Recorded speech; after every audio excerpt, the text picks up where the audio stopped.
The sky tore open like a wound, vomiting fire and twisted metal into the void. The battle had raged for hours, Earth's last fleet against the armada of the Zeloth Dominion.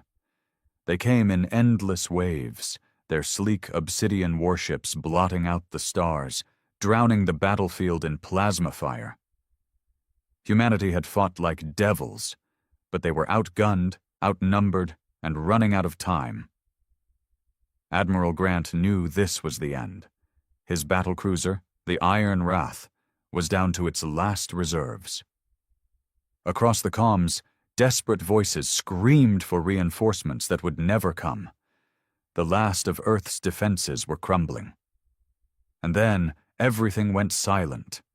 A ripple tore through space, a cold shadow swallowing the light. The Zeloth fleet hesitated. The humans did too. Something was coming. At first, it looked like a distortion, a shimmer of unreality moving through the wreckage. Then the shape emerged, blacker than the void itself, an ancient warship gliding through the battlefield like a specter. Its surface was pitted and scarred from battles long forgotten. Its silhouette was unmistakable. The Eidolon, a ghost ship, a myth. Every soldier in the Sol Federation had heard the legends. The Eidolon had vanished 300 years ago, swallowed by a failed hyperspace jump. No one had seen it since, until now. The Zeloth moved first, scanning the ship, trying to make sense of its impossible arrival. Then, as if it had sensed their curiosity, the Eidolon came alive. Its engines burned with unnatural fire. Its weapons hummed with energy unseen in human or alien arsenals. And then, it fired. A single shot, not plasma, not laser. A dark energy that didn't explode so much as erase. The nearest Zeloth cruiser never had a chance. It flickered, and then was simply gone, as if erased from reality itself. Panic spread through the Zeloth ranks. They opened fire, but their weapons were useless. Every bolt of plasma, every missile simply vanished before impact. Then the Eidolon answered. It moved through the enemy ranks like a phantom, slipping past shields, gliding through wreckage as if it wasn't bound by the same rules of physics. One by one, Zeloth warships ceased to exist, swallowed by the dark tide of the ghost ship's wrath. Admiral Grant watched in stunned silence. The Zeloth, those ruthless conquerors, the same creatures who had slaughtered billions, were retreating, running. But the Eidolon didn't let them go. One by one, it hunted them down, a silent executioner. There were no survivors, no wreckage, only the cold, endless void where once a mighty armada had stood. And then, as silently as it had come, the Eidolon turned. For a moment, Grant could swear it was looking at him, judging him, weighing something in the vast, unknowable abyss of its existence. Then, without a sound, it vanished. The battle was over, but deep in his bones, Admiral Grant knew one thing. The Eidolon had not come to save them. It had simply finished what it had started. Admiral Grant sat in the ruined bridge of the Iron Wrath, staring into the abyss where the Zeloth fleet had once been. The battle was over. Humanity had won. But it didn't feel like a victory. "Sir?" Commander Reeves's voice was hushed, as if speaking too loudly might summon the Eidolon back. "What? What do we do now?" The question hung in the air. Across the comms, the surviving ships of Earth's fleet were checking in, most of them barely functional. Engineers worked frantically to patch hull breaches, stabilize reactors, and restore life support. The reality of what had just happened hadn't fully settled in yet. Grant exhaled slowly. "We salvage what we can, get survivors aboard the least damaged ships, and we—" He hesitated, eyes drifting back to the void. How did you even begin to explain what had just happened? The Eidolon had saved them, but it hadn't acted like an ally. It hadn't answered their hails. It hadn't protected human ships, only annihilated the Ziloth, and the way it had erased those ships. Grant shivered. That wasn't human technology. Hell, it wasn't even alien technology. It was something else. "Admiral, you need to hear this," Lieutenant O'Hara said from the comms station. Her face was pale, her hands trembling over the controls. Grant strode over. "What is it?" She swallowed. "We picked up a signal right before the Eidolon disappeared. It was brief, fragmented." "Play it." A moment of static. Then a voice, old and distorted, rang through the bridge. "We are not dead. We were never dead. But we are not human anymore." Silence. No one spoke. No one moved. Grant's mouth went dry. "Run that through analysis," he ordered, keeping his voice steady. "Find out where it came from if there's more." But he already knew the answer. It came from the Eidolon. And whatever was on that ship, whatever those soldiers had become in the 300 years since they vanished, they weren't coming back as heroes. They weren't coming back as humans. They were something else now, and they had unfinished business. The Iron Wrath limped through the wreckage of the battlefield, its hull scorched, its systems barely holding together. The surviving ships of Earth's fleet followed behind, like wounded animals fleeing a predator they didn't understand. No one spoke of the Eidolon, but it was in their eyes, in the haunted silence that had settled over the bridge. Lieutenant O'Hara broke that silence first. "Sir, I ran the signal through every filter we have. There's more." Admiral Grant tensed. "More?" O'Hara nodded, voice unsteady. "I had to piece it together. Some of the data was corrupted, or maybe just wrong, but I managed to recover a full transmission." She hesitated before playing it, as if whatever she had found wasn't meant to be heard. Then the bridge speakers crackled to life. "We were left behind. We were abandoned. But we did not die. We could not die." A pause. "The void took us. It remade us. We are its children now." Grant clenched his fists. The voice was human, barely. There was something off about it, a distortion beyond just time and degradation. It sounded hollow, like it had been stretched too thin, as if the speaker was only imitating what it once was. Then came the final words, the ones that sent ice through his veins. "We remember what was done to us. We remember who left us. And we are coming back." Static swallowed the message. No one spoke. O'Hara swallowed hard. "Sir, what does that mean?" It meant something Grant had spent his whole career trying to forget. The Eidolon hadn't vanished by accident. 300 years ago, in the last war against the Ziloth, the Sol Federation had made a decision. A secret buried so deep only a handful of people ever knew the truth. The Eidolon and its crew had been ordered into a suicide mission, a classified operation so desperate, so catastrophic, that command had erased it from history. The ship had been lost in a failed hyperspace jump, declared missing in action. That was the lie. The truth. The Federation had abandoned them. They had left the Eidolon to die, and now it had returned, not as an ally, not as a savior, but as something else. Something that remembered, something that wanted revenge. Admiral Grant felt his pulse pounding in his ears. The Eidolon's message looped in his mind, each word pressing down like a weight. "We remember what was done to us. We are coming back." Grant knew what that meant. The Eidolon wasn't just some ghost ship wandering the void. It had a purpose, and that purpose was vengeance. The bridge remained deathly silent. No one wanted to speak, as if saying the words aloud might summon the ship back. Commander Reeves was the first to break the silence. "Sir, this message. If they were abandoned, if we—" He hesitated, choosing his words carefully. "If the Federation left them behind, do they see us as the enemy?" Grant didn't answer right away. He turned to O'Hara. Did we get a trace on where the signal came from? O'Hara swallowed hard.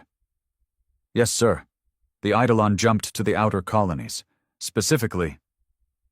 She hesitated. It's headed for Archeon Prime. A sinking feeling settled in Grant's gut. Archeon Prime wasn't just some colony. It was the colony, one of the core worlds of the Sol Federation, a military stronghold, a symbol of human power. If the Eidolon wanted revenge, it wouldn't start with a backwater outpost. It would start with the Federation itself. Get me a channel to High Command, Grant ordered. O'Hara hesitated. Sir, if we tell them about this, we don't have a choice. Grant's voice was firm, but beneath it, doubt gnawed at him. What would High Command do? Would they listen? Or would they cover this up just like they had 300 years ago? Minutes passed as the comms team worked to establish a connection. When the holographic screen flickered to life, Grant was met with the cold, calculating stare of Admiral Lorik, one of the highest-ranking officers in the Federation. Admiral Grant, Lorik said, his voice smooth but devoid of warmth. I was informed you survived the battle. Congratulations. Grant clenched his jaw. Sir, we have a situation. I'm aware. The Zeloth fleet was destroyed, an unexpected but welcome outcome. Lorik folded his hands. You are to return to Earth for debriefing. Grant didn't back down. This isn't about the Zeloth. It's about the Eidolon. For the first time, Lorik's expression flickered. It was brief, barely a twitch, but Grant caught it. He knew. The Eidolon is a myth, Lorik said smoothly. A war story. You're mistaken. We received a transmission, Grant snapped. They're alive, or something is, and it's heading straight for Archeon Prime. Silence. Lorik's eyes darkened. This conversation is over, Admiral. You will return to Earth, and you will not speak of this again. The screen cut to black. Grant exhaled slowly, rage and dread twisting inside him. They knew, Reeves murmured. They knew this whole time. Grant nodded. And now they're covering it up. Again. But it was too late. The Eidolon was coming, and this time no one would be able to stop it. The bridge was silent, the weight of High Command's dismissal hanging over them like a death sentence. Admiral Grant clenched his fists. He had expected denial, but not outright silence. They weren't going to stop the Eidolon. They weren't even going to try. Commander Reeves shifted uncomfortably. Sir, if High Command won't act, what do we do? Grant looked out into the void where the Eidolon had vanished. His gut told him one thing.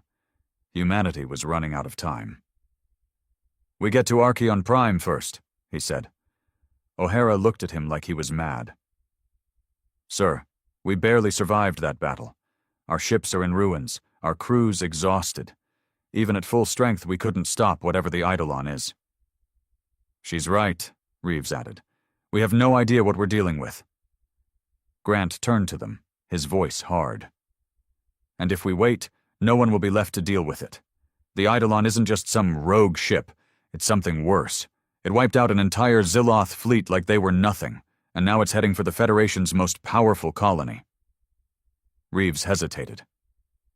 You think it's going to attack? I think it's coming to finish what we started 300 years ago.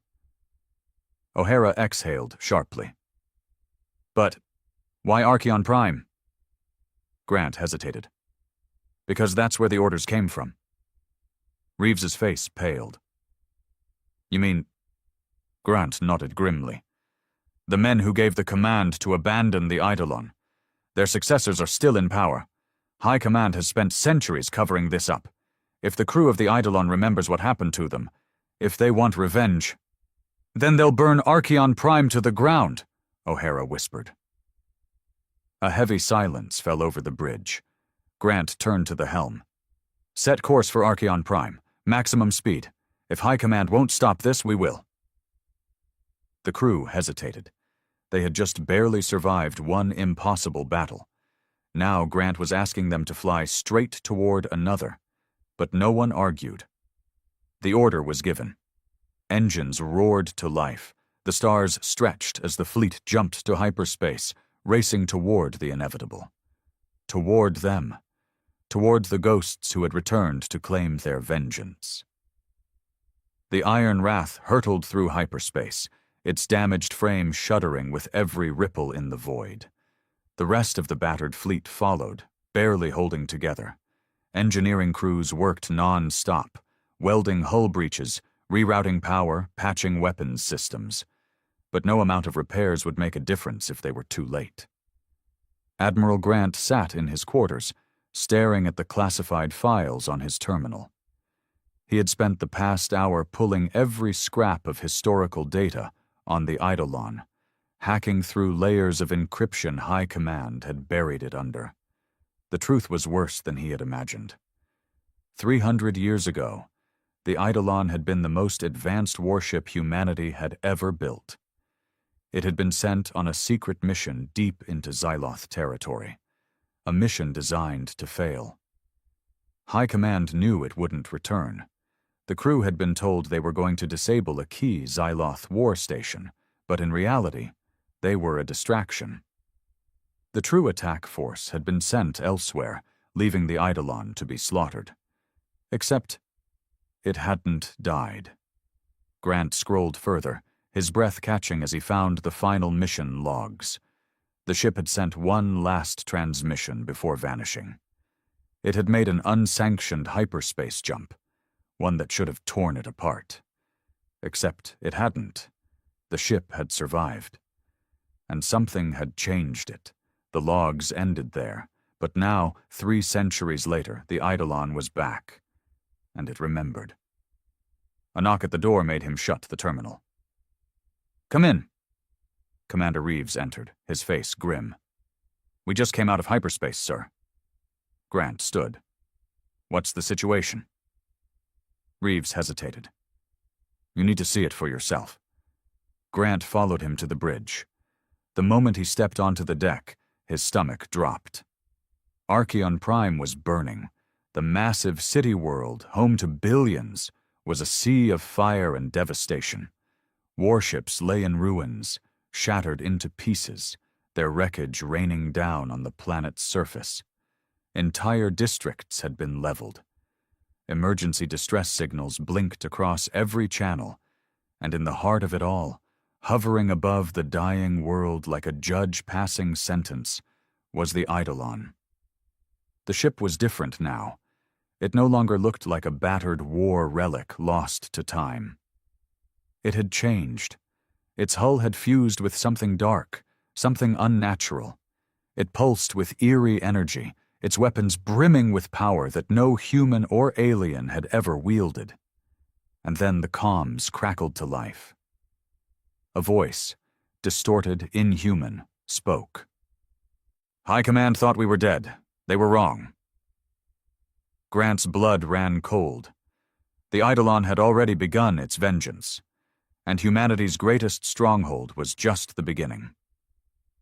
Admiral Grant gripped the edge of the command console, his knuckles white. The Eidolon hovered over Archeon Prime like an executioner, its hull pulsing with an eerie, unnatural energy. Below it, the planet burned, entire districts reduced to rubble, warships floating lifeless in orbit. The bridge of the Iron Wrath was deathly silent. No one dared speak. They were witnessing something beyond war, beyond revenge. This was judgment. Then the voice returned. "We were abandoned, left to die in the void, but the void doesn't forget." The words came through every frequency, every comm channel, as if the Eidolon was speaking directly to the minds of those who had once condemned it. "You took everything from us. Now we take everything from you." The ship moved. It was subtle, a slow shift in position, but Grant knew what was coming. He had seen what the Eidolon had done to the Xyloth. If it fired that same erasing weapon on the planet below— "Sir," O'Hara whispered, fear thick in her voice, "they're going to wipe out the entire colony." Grant's mind raced. There was no reasoning with the Eidolon. It had made its intent clear. It was not here for war. It was here for obliteration. But they had to try. "Open a channel," Grant ordered. O'Hara hesitated, then nodded. "Channel open, sir." Grant stepped forward. His voice was steady, but his heart pounded. "This is Admiral Elias Grant of the Sol Federation. We know what was done to you. It was a betrayal of the worst kind, and nothing I say will erase that. But the people below, civilians, families, they had nothing to do with this. Don't make them suffer for what High Command did." For a moment, there was silence. Then, "You think we are human enough to care?" The words were colder than the void itself. "We were human once. We bled, we suffered, we died in the dark. You made us into something else. Now you face what you created." The Eidolon's weapons powered up. The energy buildup was unmistakable. The same dark, erasing force that had annihilated the Zeloth fleet was now aimed at the planet below. Grant acted on instinct. "Weapons, target their primary power core." Commander Reeves spun to him in shock. "Sir, you want to fire on them?" "We don't have a choice." Grant's voice was steel. "If we don't stop them now, billions will die." Reeves hesitated, then nodded. "Aye, sir." The Iron Wrath's battered weapons came online. Across the fleet, the surviving ships powered up what little firepower they had left. It wasn't much, but it was all they had. Grant gave the order. "Fire!" The void exploded in light as railguns and missile barrages streaked toward the Eidolon. The ghost ship didn't evade. It didn't raise shields. It didn't need to. The moment the first volley struck, the Eidolon pulsed. Not with fire, not with destruction, with absence. The weapons simply vanished before impact, erased from existence as if they had never been. O'Hara gasped. "Sir, they—" Then the Eidolon retaliated. The dark energy surged outward in a wave. The nearest Federation battleship, the Horizon's Edge, took the full impact, and then, in the blink of an eye, it was gone. No explosion, no wreckage, just erased. A cold, mechanical voice followed. "You cannot fight us. We are already dead." The bridge of the Iron Wrath erupted in chaos. Officers scrambled for solutions, for some way to stop the unstoppable. But deep down, Grant knew the truth. They were facing something beyond their understanding. The Eidolon wasn't just a ship anymore. It was vengeance incarnate, and nothing could stand in its way. Panic rippled through the bridge of the Iron Wrath. Officers shouted over one another, scrambling for solutions, for anything that could stop what was happening. But deep in his gut, Admiral Grant knew the truth. This wasn't a battle. This was an execution. The Eidolon hovered motionless over Archeon Prime, its dark energy building into something even worse than before. The Zeloth fleet had been erased ship by ship, but now the ghost ship wasn't targeting individual vessels. It was preparing to erase an entire planet. "We were left to die in the void. Now we return the favor." The voice echoed through every comm channel, every screen, every speaker. It wasn't just a transmission, it was a verdict, and the sentence was annihilation. Grant's throat tightened. "O'Hara, is there any way to break through its systems? Overload it? Shut it down?" O'Hara was already working, her fingers flying over her console. "Sir, this ship, whatever it is now, it's not running on anything I recognize. No standard reactor signatures, no known frequencies. It's like it's alive." "We need to stop it now," Commander Reeves said, "or Archeon Prime is gone." Grant turned to the comms officer. "Hail them again." O'Hara's voice was thin. "Sir, they ignored us before." "Do it anyway." A tense moment passed. Then static crackled. And then, impossibly, the Eidolon answered. "You have nothing to offer us, Admiral. You are just another voice of a dying empire." Grant took a breath. His mind raced, searching for something, anything that could reach them. They were human once. What is left of them? You want justice, he said carefully. And I don't blame you. You were betrayed. The Federation erased you. But this? He motioned to the burning world below. This isn't justice. This is extermination. Silence. Then, laughter. Cold. Hollow. You speak as if we are still human enough to care. That was burned out of us long ago. The ship's power surged again. A death sentence. Grant clenched his fists. Reasoning wouldn't work. Fighting was suicide. That left only one option. A desperate, insane, impossible option. O'Hara, pull up the Eidolon's last known mission logs before they vanished. Cross-reference their crew manifest with any surviving descendants on Archeon Prime. O'Hara's hands blurred across the console. Seconds felt like eternity. Then she gasped. Sir, I found something. A name flashed on screen. Commander Nathaniel Voss, the Eidolon's last recorded captain, declared Koi IA 3 centuries ago. But the bloodline hadn't ended. His great-great-granddaughter lived on Archeon Prime. Grant exhaled sharply. Patch me through to her, now. O'Hara's fingers flew over the console. A moment later, a shaky voice came through the speakers. This is Dr. Elena Voss. The woman's voice crackled, barely above a whisper. I don't know what's happening. The city is collapsing. People are disappearing. The sky... Elena, Grant interrupted. I don't have time to explain. But you need to speak to them. To the Eidolon. She hesitated. What? You are the only one who might be able to stop this. Silence. Then, quietly, she said, Patch me through. O'Hara worked fast. The open channel remained. Elena inhaled, then spoke. This is Elena Voss. She swallowed. I don't know if you can hear me, but if you do, I need you to stop this. For the first time since the Eidolon appeared, the eerie hum of its power wavered. Silence. Then a voice, colder than death itself. That name is gone. Elena's voice trembled. No, it isn't. You are Nathaniel Voss. You were a hero once, my ancestor. You were betrayed, yes, but this isn't who you were. We are not him, she pressed on. Maybe not. Maybe you've changed. But some part of you remembers. Otherwise you wouldn't have hesitated just now. Another silence. Then, for the first time, the Eidolon spoke in something softer.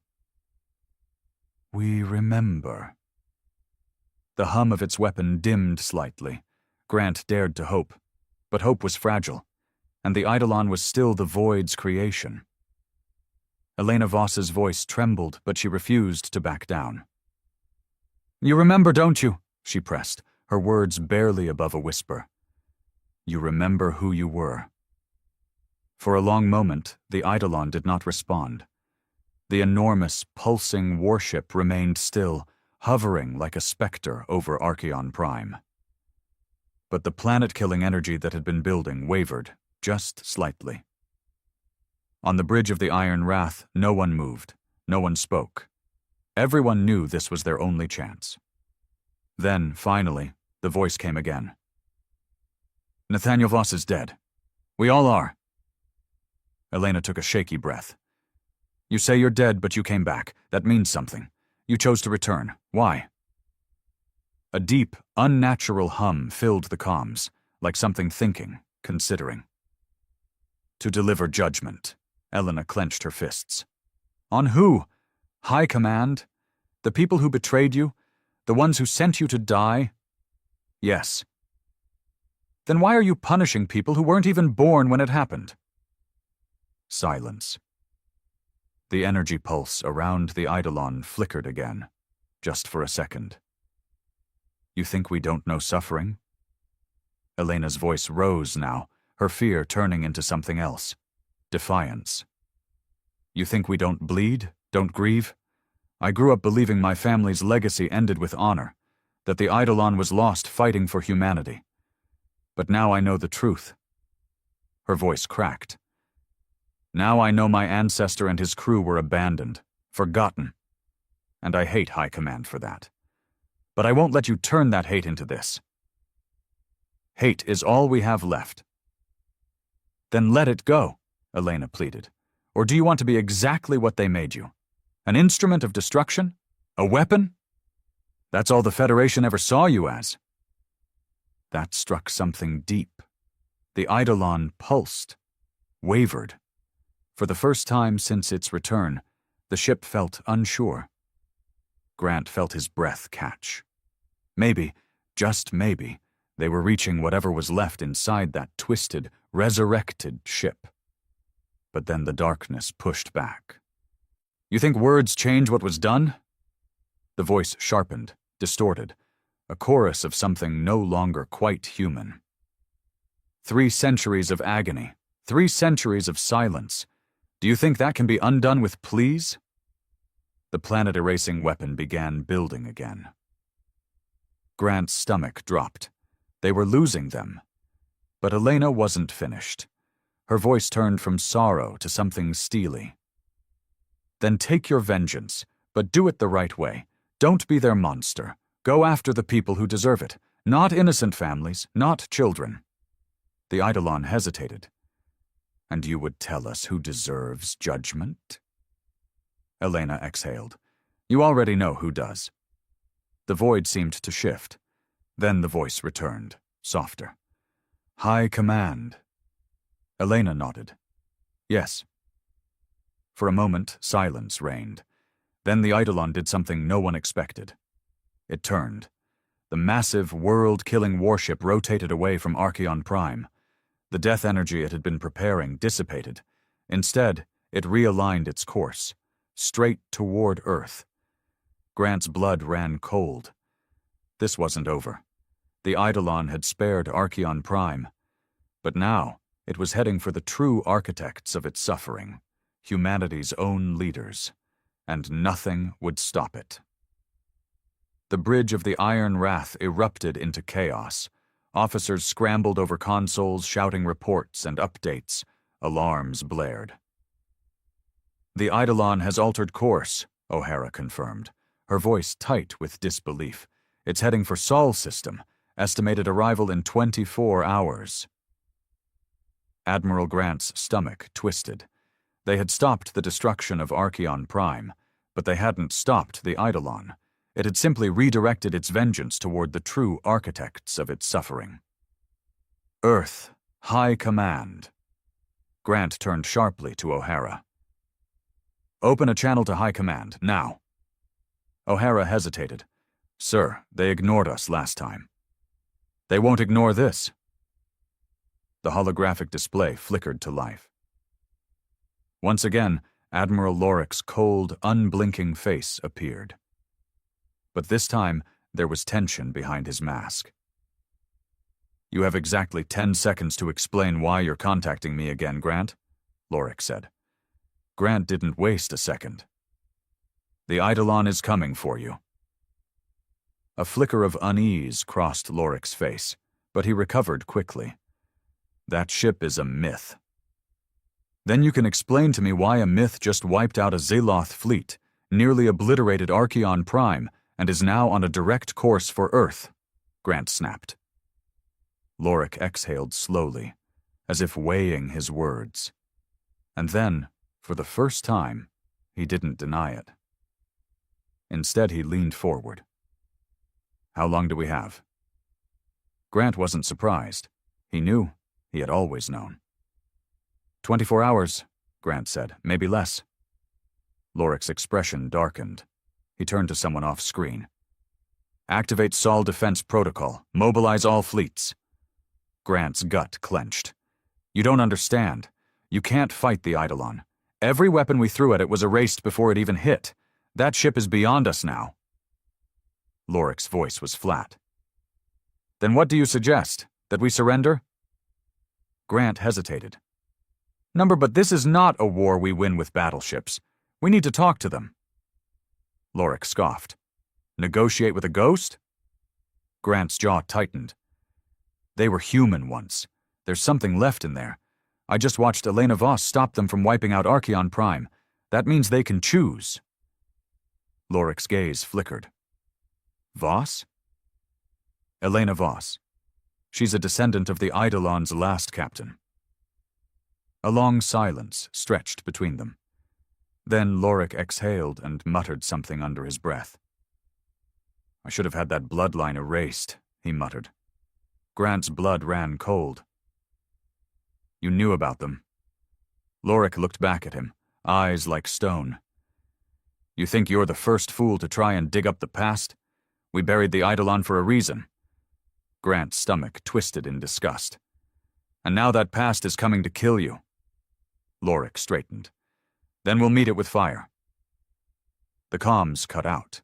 Grant exhaled, rage and helplessness twisting inside him. Sir, Reeves said, his voice low. What now? Grant looked at the star map. The Eidolon was moving, an unstoppable force toward Earth, and High Command would throw everything at it, making the destruction even worse. He made his decision. We beat the Eidolon to Earth, he said. We get Elena there before it's too late. O'Hara blinked. Sir, even at full burn, we'd be pushing our engines to the limit. Then we push them. No one argued. Engines roared to life. The stars stretched as the Iron Wrath leaped into hyperspace. Time was running out. The ghosts of the past were coming home. And this time, they would not be stopped. The Iron Wrath tore through hyperspace at speeds beyond safe limits, its engines burning hot as it raced toward Earth. The ship groaned under the strain, but Admiral Grant knew there was no other choice. They had to reach Seoul before the Eidolon. They had one chance to stop it. Elena Voss sat in the war room, her hands shaking as she stared at the planet growing larger on the screen. Earth, humanity's cradle, the heart of the Federation, the place where the betrayal had begun. She knew the Eidolon would show no mercy, and High Command would fight to the last ship, even if it meant taking the entire Seoul system with them. We're coming out of hyperspace, O'Hara announced. The ship jolted, and suddenly, the void was filled with war. The Seoul Defense Fleet was fully mobilized. Hundreds of ships surrounded Earth, forming an impenetrable wall of steel and fire. Defense platforms powered up, missile silos locked onto an approaching threat. And there, emerging from the blackness like a nightmare given form, the Eidolon. It was different now. Larger. Darker. It was no longer a relic of the past, but something beyond human or alien design. Energy rippled off its hull, bending the very fabric of reality around it. It was no longer just a warship. It was something else. High Command is launching everything they have, Reeves said grimly. Grant watched as the first wave of Earth's defenses fired. Hundreds of missiles, plasma beams, and railgun rounds screamed toward the Eidolon, and then they vanished. Not detonated, not deflected, just gone, erased from existence before impact. The Eidolon did not slow. It spoke. High Command, your crimes cannot be buried any longer. Your judgment has come. Earth's fleets scrambled, battleships reoriented. But it didn't matter. The Eidolon fired a single shot. A ripple of black energy surged forward, erasing an entire line of warships in an instant. Chaos. Earth's forces broke formation, officers screaming into comms, weapons discharging in desperation. But the Eidolon was inevitable. And then, Elena stepped forward. She gripped the console, activating the open channel. This is Dr. Elena Voss. Her voice wavered but did not break. I am speaking to whoever is left aboard the Eidolon. The ship hesitated. For the first time, it hesitated. Voss. Elena swallowed hard. Yes, I am of your blood. I carry your name, and I know what was done to you. She took a shuddering breath. But this isn't the way. Silence. Then the voice, less mechanical, more human. We were forsaken. We were erased. You were, she agreed, and what happened to you was a crime that deserves justice, not annihilation. There is no justice, only vengeance. No, she whispered, there's still choice. The void held its breath. Grant, Reeves, O'Hara, no one dared move. Elena pressed forward. If you destroy Earth, you become exactly what they turned you into, a weapon, their weapon. That's not what my ancestor was. That's not what you were. The Eidolon trembled. A long silence. Then, we remember. The energy buildup around the ship faltered. The death weapon that had wiped out fleets, that had nearly erased Archeon Prime, dimmed. On the warfront, High Command saw their opening.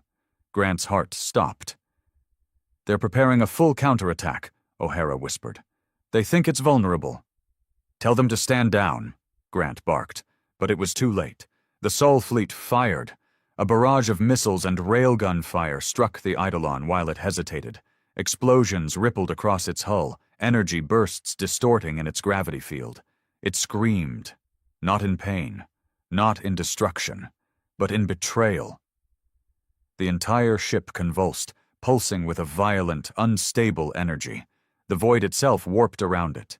Grant's breath caught. No! The Eidolon did not retaliate. It did not destroy Earth. Instead, it began to collapse. The unnatural energy consuming it spiraled inward, pulling at the ship, dragging it back into whatever abyss it had crawled from. On the open channel, the voice returned, warped, breaking apart. This was never our home. We were never meant to return. The ship began folding inward, light bending around it. The Eidolon, the most powerful weapon humanity had ever abandoned, was leaving. Not destroyed, not defeated, simply departing, back into the void where it had been remade. Elena pressed a trembling hand against the screen. Goodbye. And with a final, shuddering pulse, the Eidolon vanished, not erased, not destroyed, just gone. The battlefield fell silent. The war was over, but the wound it had left, of betrayal, of secrets buried too deep, would never truly heal. And somewhere, far beyond the edge of known space, the Eidolon drifted, waiting, watching, and remembering. The Galactic Council thought they had won. When they issued the decree that no human would be allowed to set foot on any alien world, when they shut down our trade routes, when they laughed at us from their golden thrones in orbit, oh, they thought they had buried us. But they forgot one thing. Humans don't stay buried. We climb, we fight, we take what we need. And now we own everything. The day the ban was announced, I was just a mechanic, a nobody. I fixed old space freighters at a junkyard on Titan, trying to scrape enough credits together for a ticket off-world. I didn't care about politics, didn't care about the Council's grand proclamations. But when the broadcast came in, when I saw the smug, blue-skinned face of High Chancellor Virex sneering down at humanity like we were insects, I knew something had changed. We, the Galactic Council, have determined that humanity is unfit for further galactic integration, he said, his voice dripping with superiority. As of this cycle, all human vessels are denied access to trade routes, stations, and colonies within Council-controlled space. Any human attempting to land on a restricted world will be arrested or executed on sight. This is the price of your kind's aggression, your inability to follow order. The news spread like wildfire. For decades, we had been clawing our way into space, making deals, running cargo, even setting up small colonies on distant moons. Sure, we weren't the biggest or the most advanced, but we were getting there. Now they wanted to cut us off, and I knew exactly why. Humans scared them, not because we were stronger, not physically, at least. The Ardent were 10 feet tall and built like living tanks.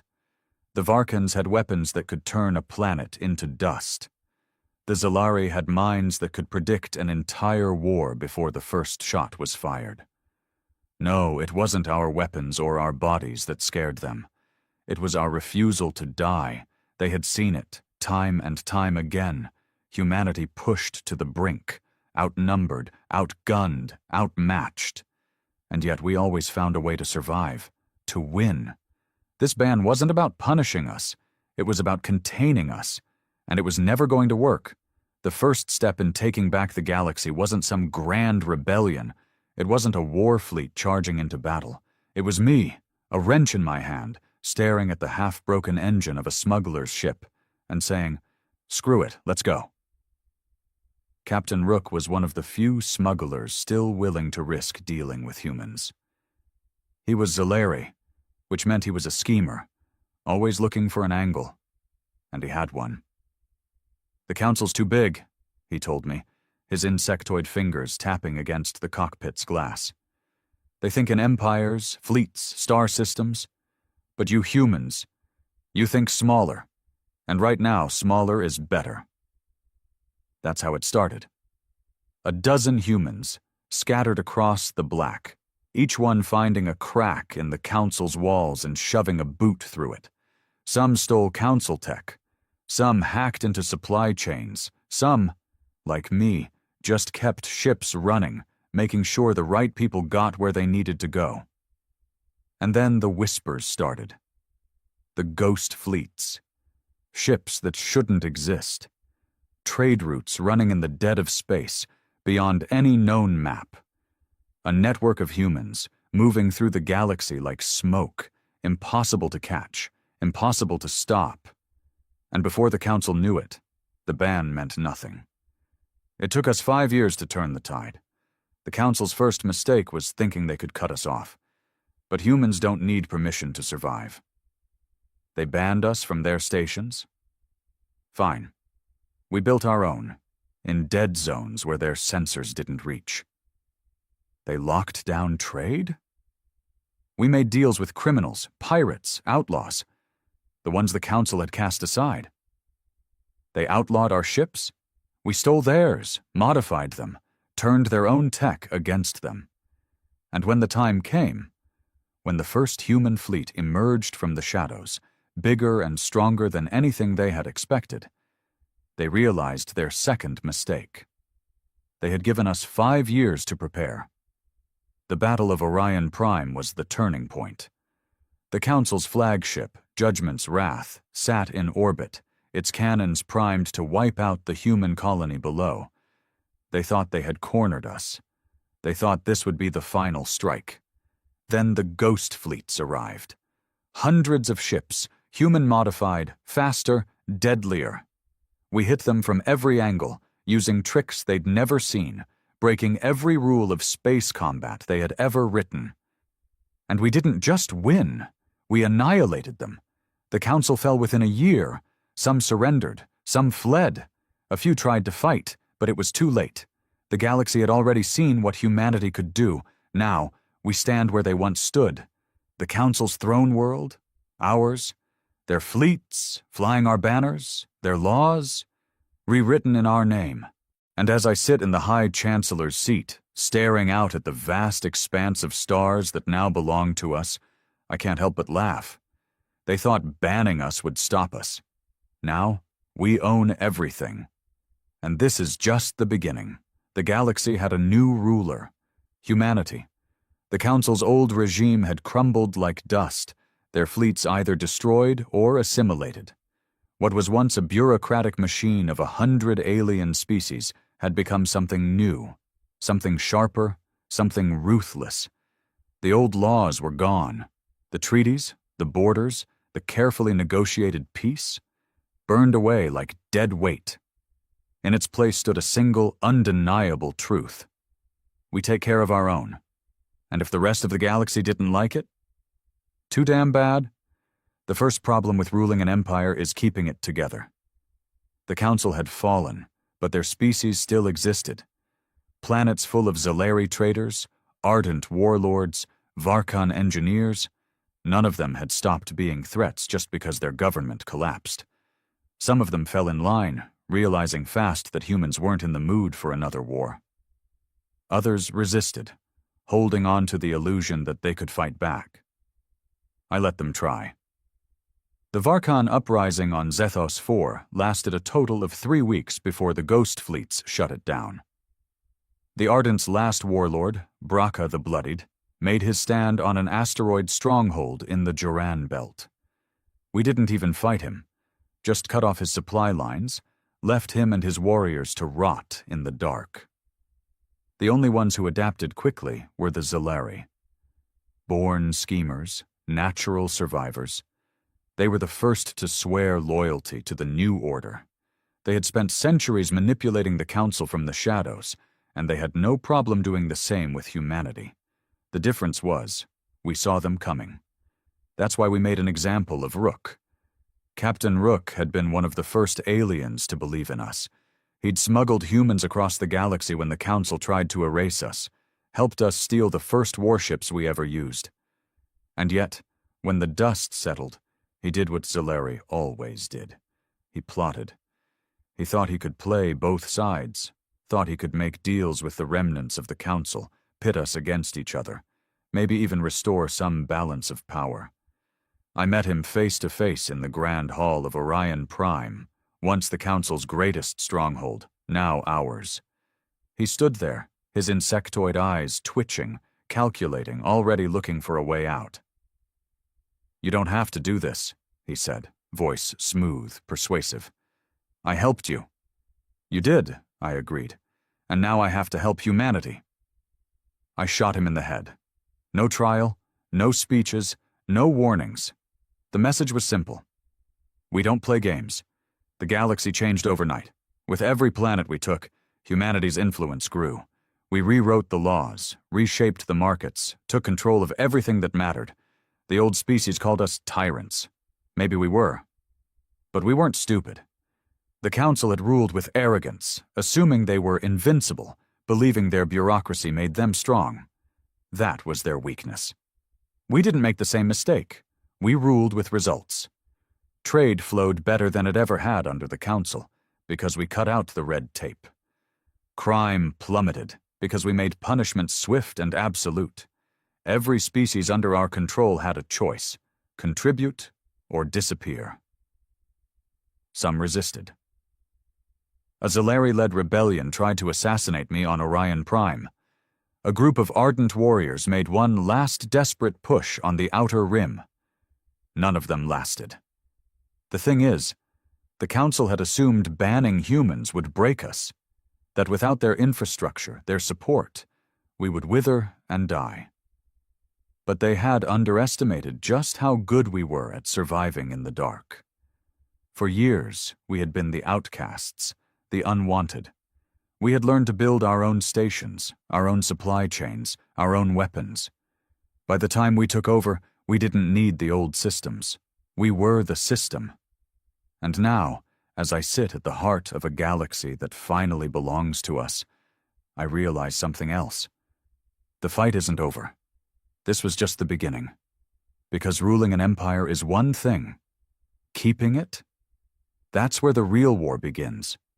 We thought victory meant peace.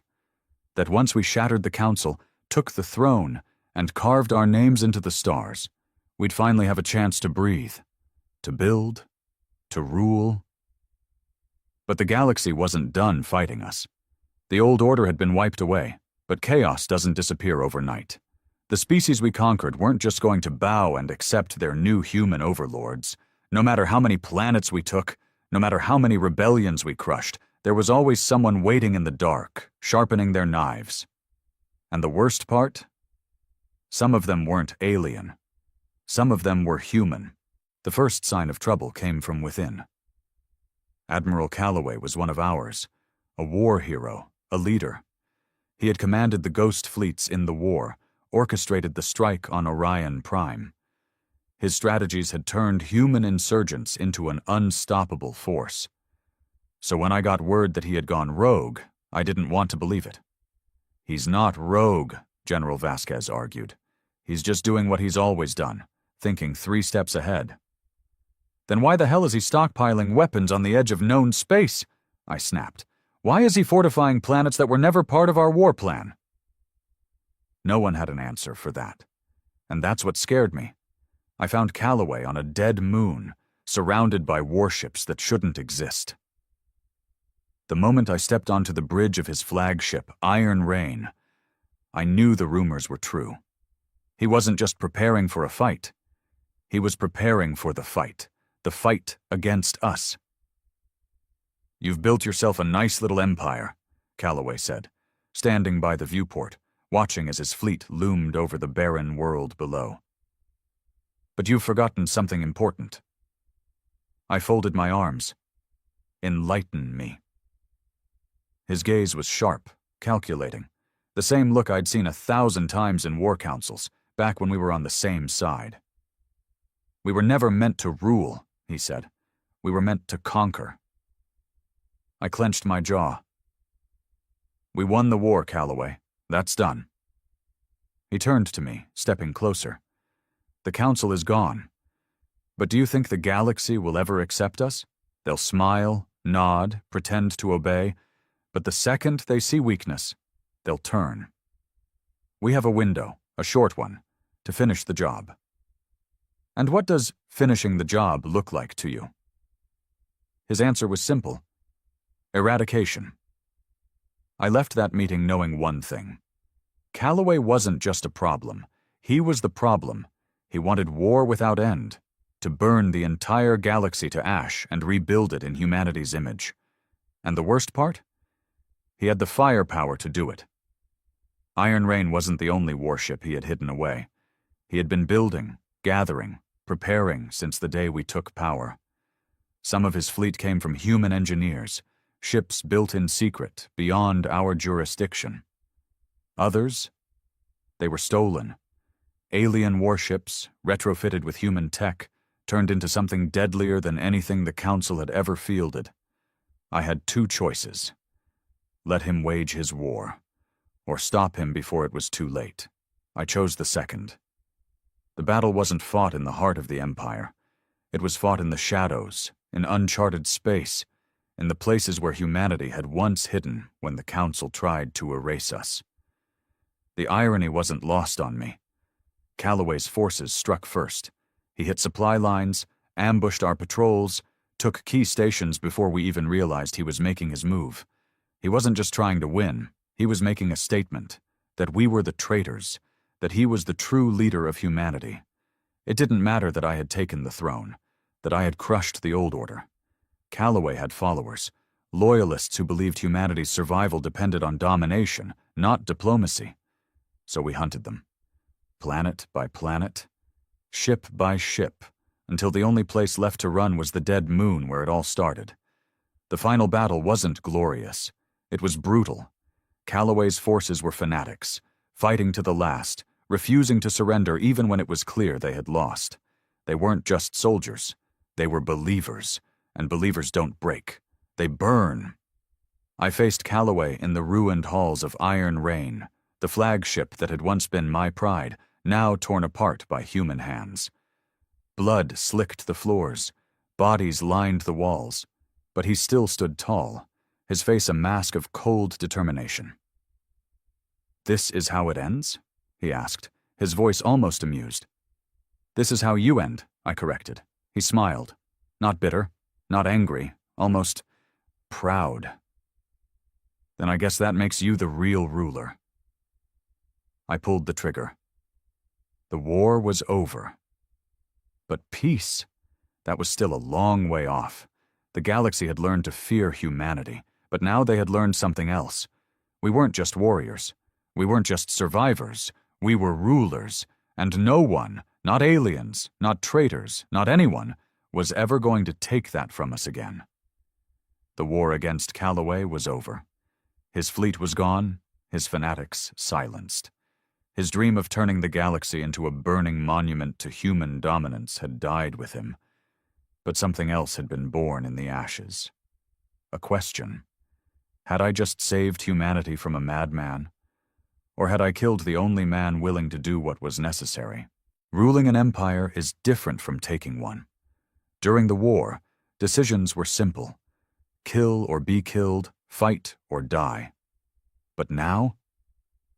Now I sat in a throne built by blood, staring down at reports filled with problems I couldn't shoot my way out of. Trade routes needed stabilizing. Rebellions were brewing on the outer colonies. Some of the old alien factions, silent since the fall of the Council, were starting to test our defenses, waiting to see if the new rulers of the galaxy could bleed. And the worst part? Humanity itself was fracturing. The war had united us. We had fought as one because we had to. But now, without a common enemy, cracks were forming. Politicians on Earth wanted to consolidate power, to rule the Empire from the homeworld. Colonists on Mars and Titan wanted independence, sick of answering to Earth's demands. The military, still loyal to me but restless, wanted expansion, to keep pushing outward, claiming new worlds.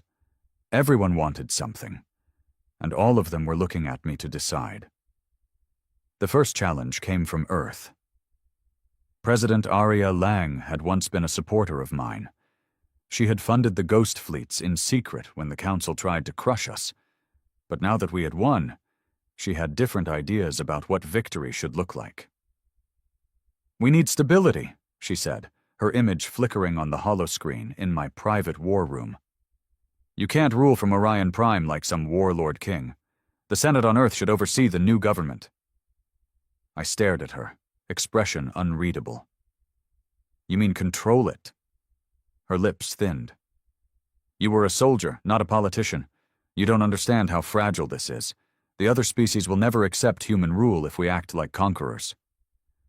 I leaned back, exhaling slowly. "You think Earth should rule because it was the first human world. I think Earth is just another planet now." Her expression darkened. "You wouldn't dare cut Earth out of the equation." "I don't take orders from Earth," I said. "Not anymore." The transmission cut. I had just made an enemy. The second challenge came from the aliens. The Zilari had been quiet since Rook's execution, but silence didn't mean surrender. They were already working behind the scenes, pulling old strings, trying to find weaknesses in our rule. So I forced their hand. I sent a message to their ruling syndicate. "Your people thrive under our rule. The old council is dead. We are the future. Serve willingly, and you will prosper. Resist, and I will finish what Calloway started." They sent a polite, diplomatic reply. And then they tried to assassinate me. The explosion should have killed me. I had been inspecting one of the rebuilt shipyards on Titan when the charges went off. Half the station was vaporized in a blinding flash, steel and bodies hurled into the void. I survived because I had never trusted the Zilari to begin with. I had changed my arrival schedule at the last minute. The assassins had planned for the wrong target, the wrong time. Instead of my death, they got war. I didn't give them a second chance. I sent the fleet. Not to negotiate, not to posture, to burn their capital to the ground. The Zilari War lasted 3 months. It wasn't a war. It was a purge. They had spent centuries manipulating the Council from the shadows, always avoiding direct conflict. They weren't ready for human brutality. When the smoke cleared, there was no Zilari government left, just ruins. I had sent a message, loud and clear. "You don't get to make deals with me. You obey or you burn." The galaxy took notice. The rebellion stopped before they started. Even Earth went quiet. For the first time, the galaxy truly belonged to us. But there was still one last challenge, one last question that haunted me. I had spent my life fighting for humanity, for our survival, for our dominance. Now we had it. And I had to ask myself, what came next? Were we rulers, or were we conquerors, doomed to keep fighting, keep expanding until we burned out like every empire before us? The answer wasn't clear. Not yet. But one thing was. This was no longer just a human rebellion. This was the human empire. And I would do whatever it took to keep it. The human empire was secure. For now. The Zilari were gone. The rebellions had been crushed. Earth had fallen in line, accepting that I was no mere warlord. They could either serve under me or be forgotten. The alien species that had once ruled the stars knew better than to challenge us. But I knew the truth. Peace was just a pause between wars, and the next war was already on the horizon. The warning came from an unlikely source. A distress beacon, old and barely functional, picked up in the void between systems. Normally I wouldn't have cared. A lost ship, a dead colony, none of it mattered. But this was different. The beacon wasn't human. It was Council era. That was impossible. The Council had been wiped out. Their fleets were dust, their leadership eradicated. Yet the transmission was clear. Emergency broadcast.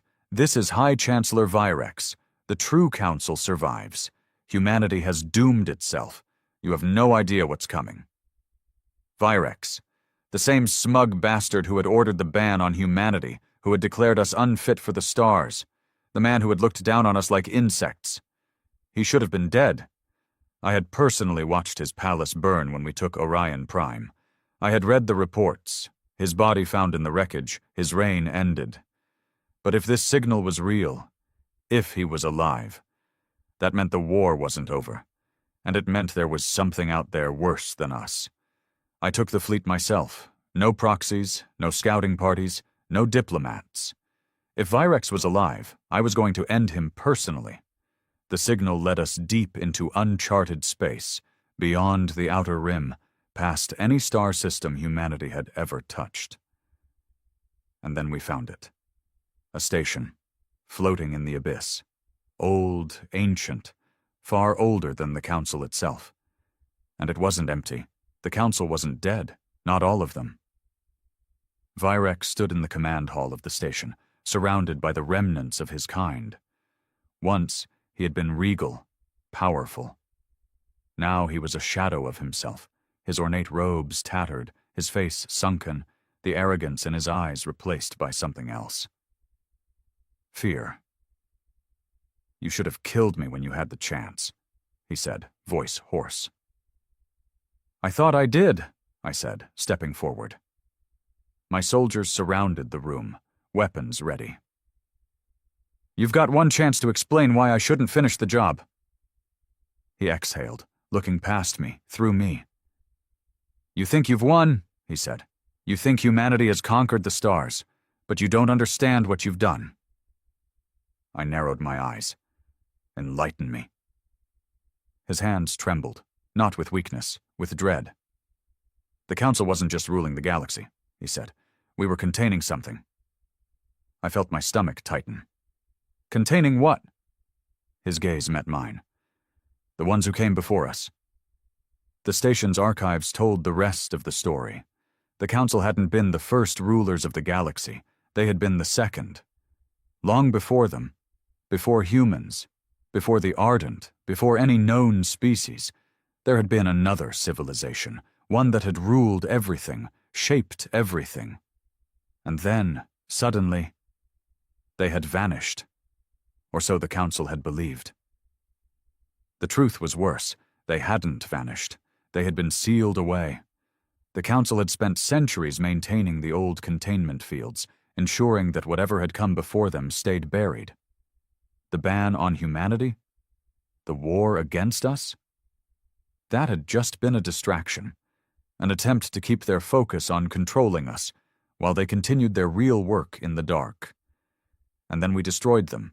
We tore down the Council, burned their archives, shattered their defenses.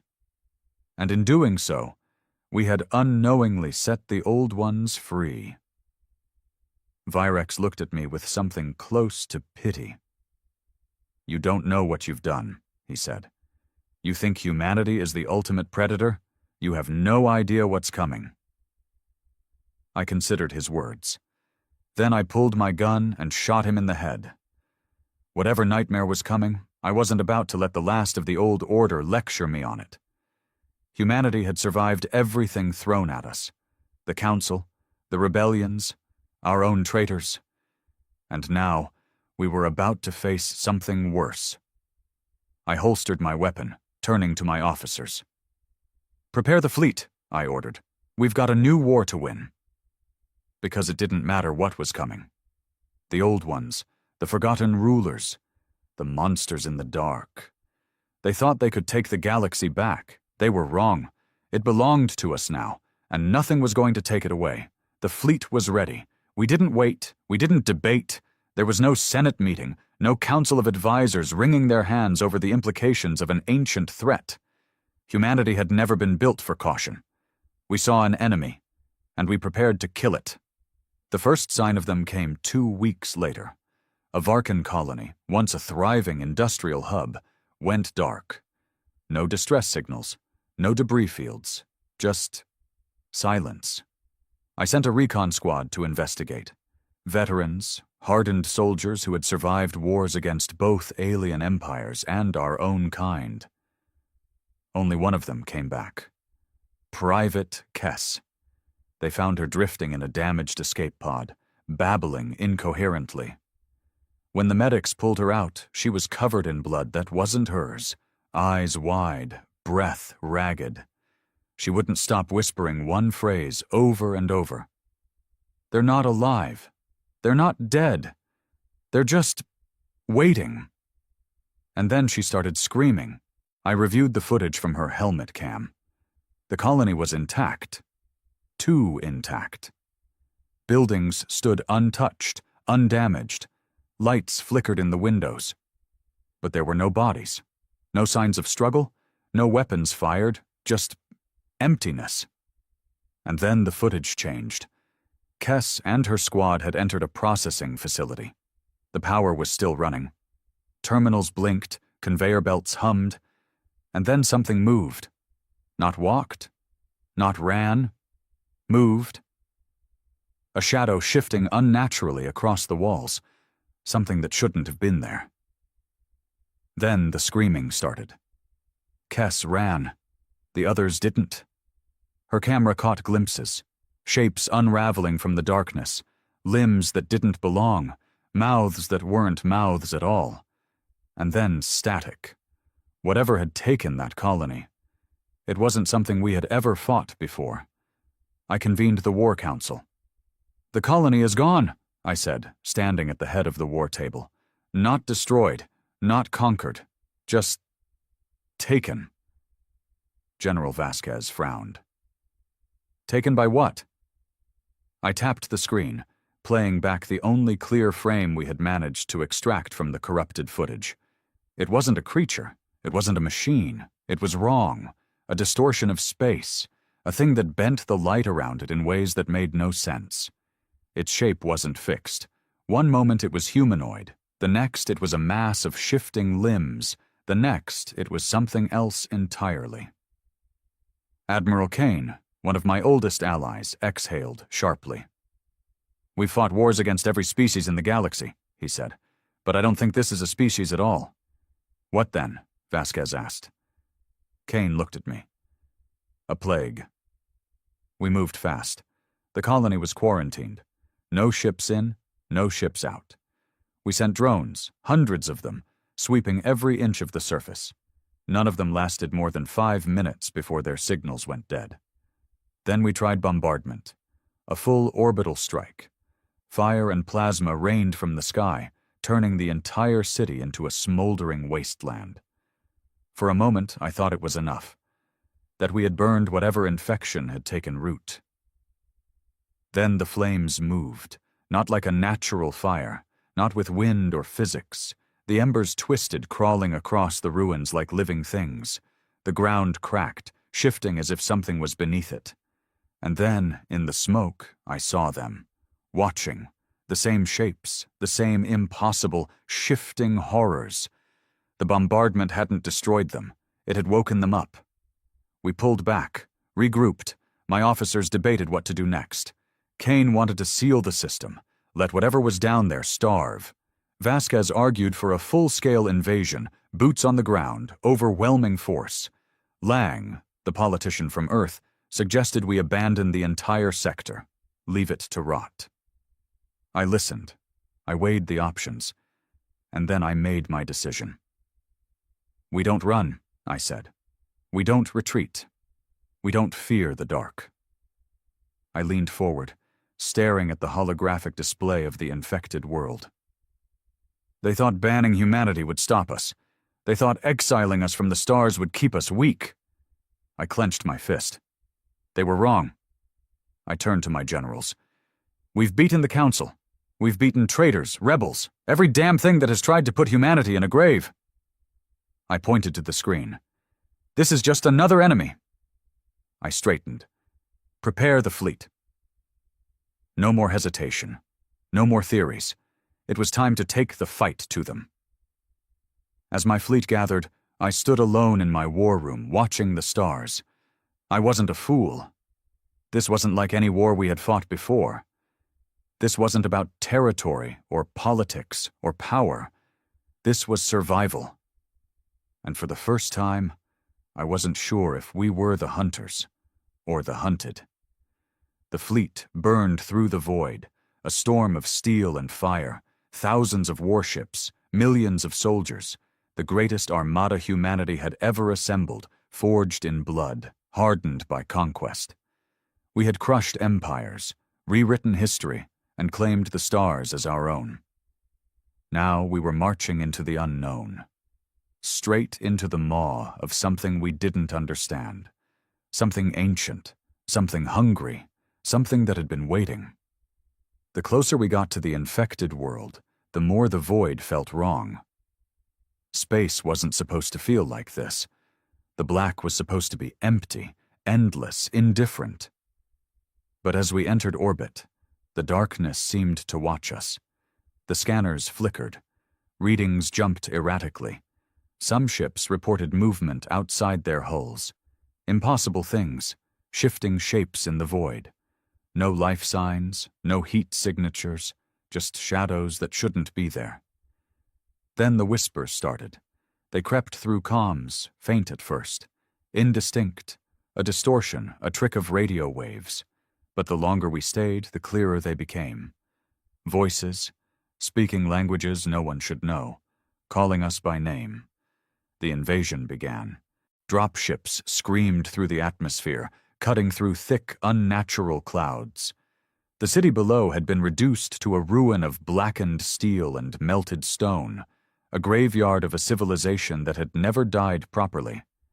And in the streets, they waited. Not the people who had once lived there. Not even their corpses, just shapes.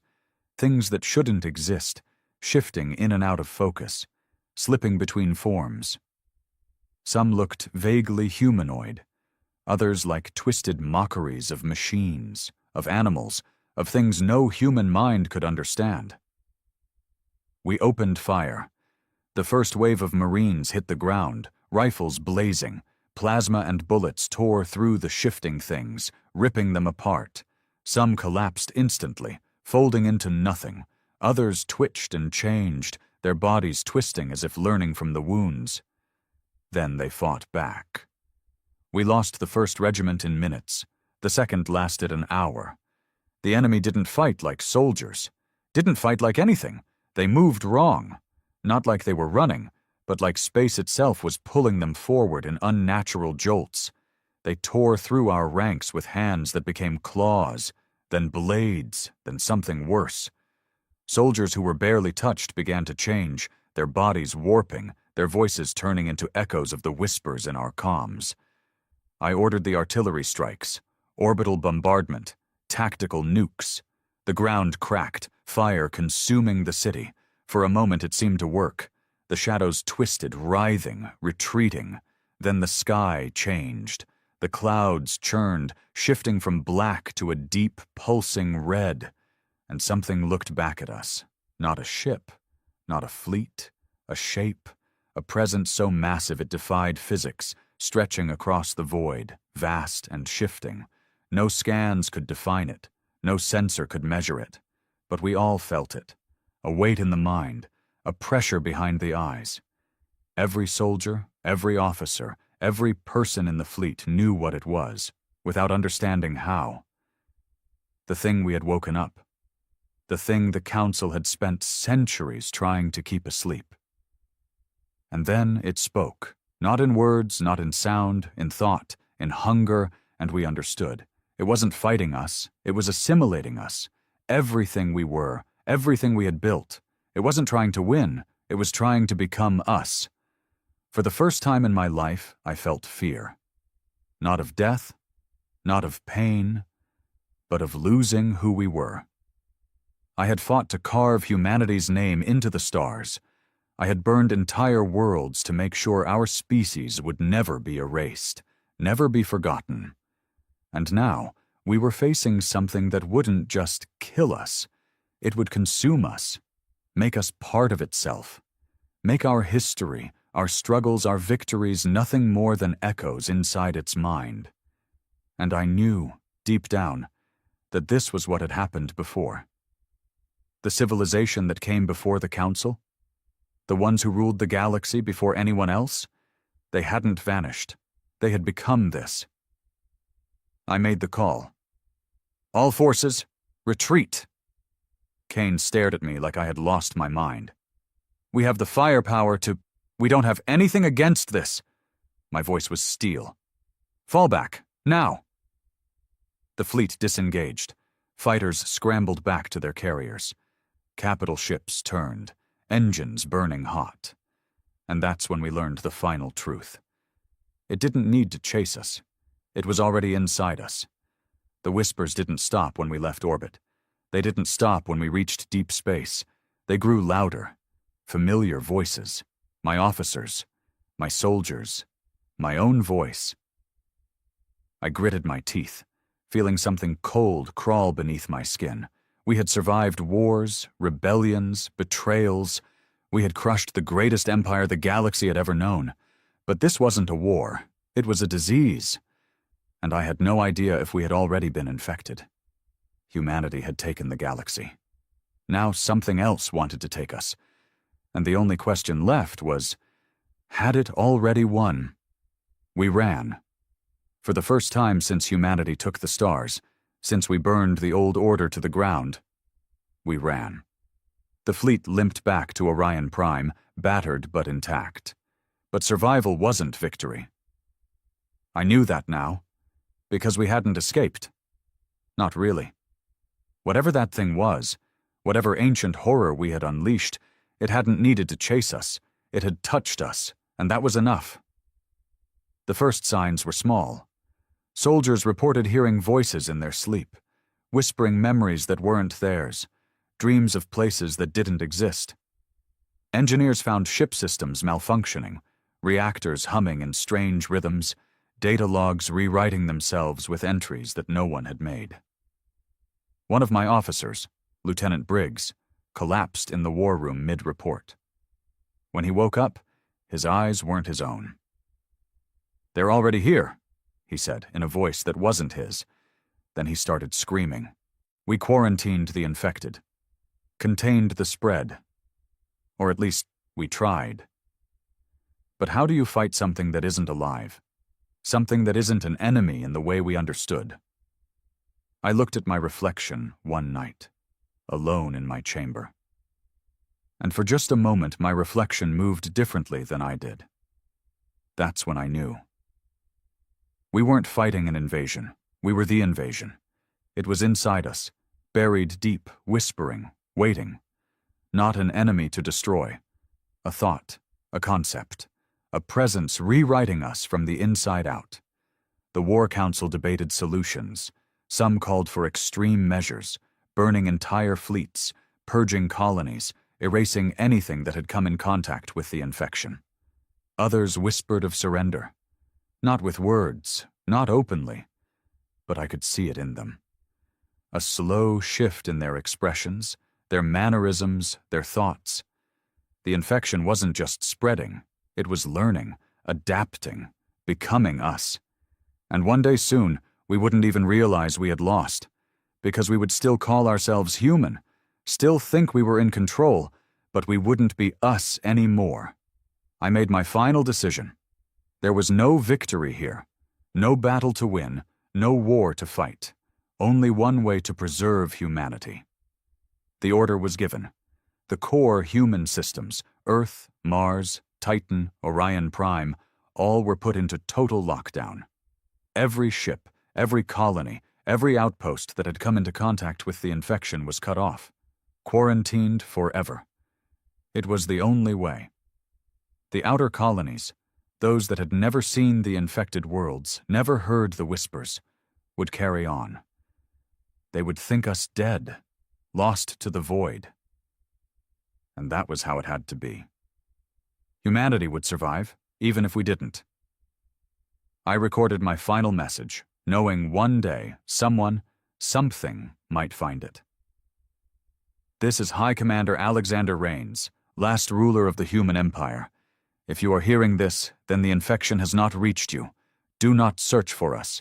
Do not try to reclaim what was lost. We were the rulers of the galaxy. Now we are its warning. Run, before you hear the whispers too. The transmission ended. I watched the fleet's engines burn as the last untainted ships left Orion Prime behind, vanishing into deep space, carrying what remained of humanity's future. I stayed behind. We all did.